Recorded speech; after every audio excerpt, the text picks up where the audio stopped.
Hey tennis fans, I'm Grace Carter and this is Tennis Now presented by Tennis Express. Tennis Express, talk to our racket and shoe specialist. Well, the king of clay extended his reign to historical proportions. In an all-Spanish final of left-handers, Rafa Nadal swept Albert Ramos Vinolas to win a record 10th Monte Carlo Rolex Masters and an unprecedented 50th clay court crown. Rafa is the first man in open-era history to win 50 clay court titles and the first to win the same tournament 10 times.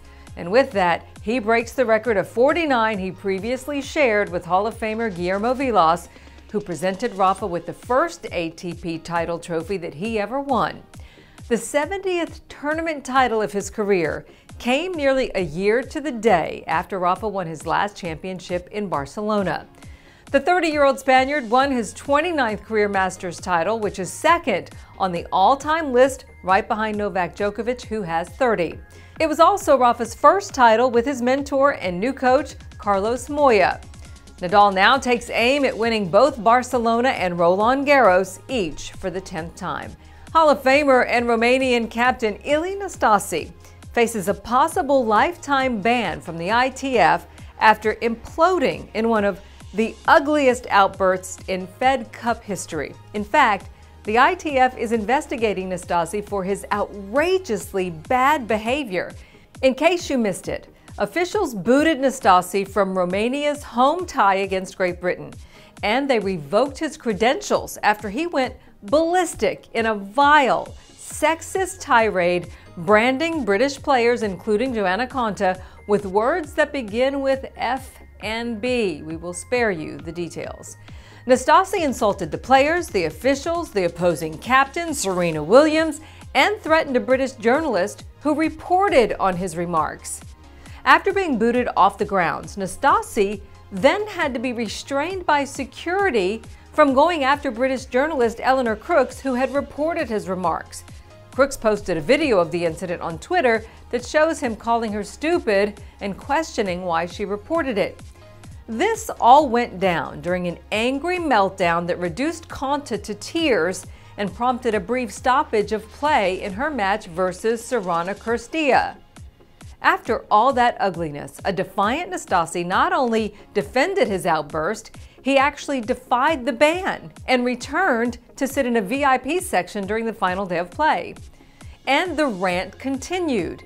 He said, "I don't care. They can send me to prison if they want. I don't care." She kept trying to keep the crowd quiet, but it's not an opera, it's a game. He went on to say that I don't need this BS. I'm 70 years old. I don't even get paid for being the team captain. He said, I don't give a blank if they fine me or don't let me sit in the captain's chair. You know what's strange is that his nasty behavior began before the first match was even played.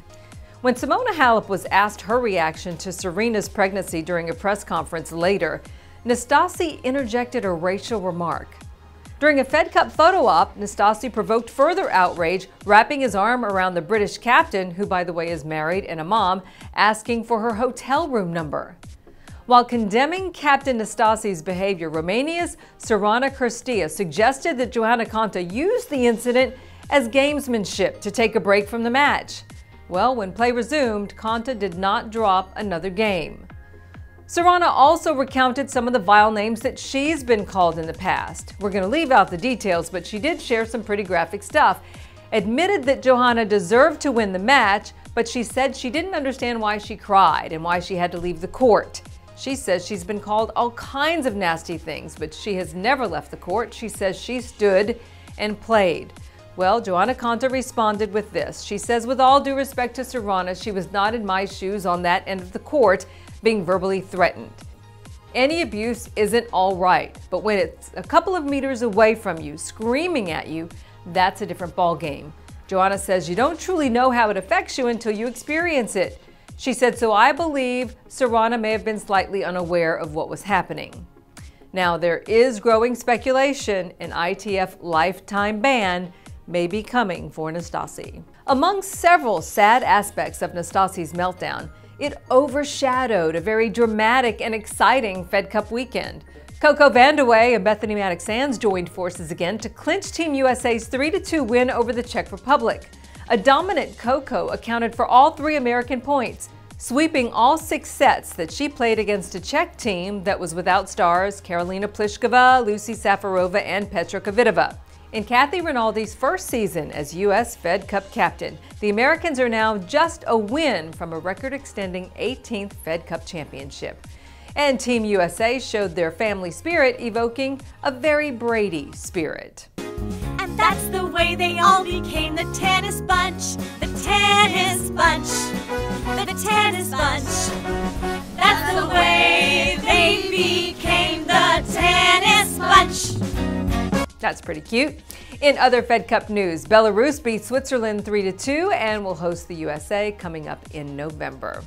Now, good news for Fed Cup fans. Former world number 1 Victoria Azarenka told the Fed Cup website that she does plan to play that final for Belarus.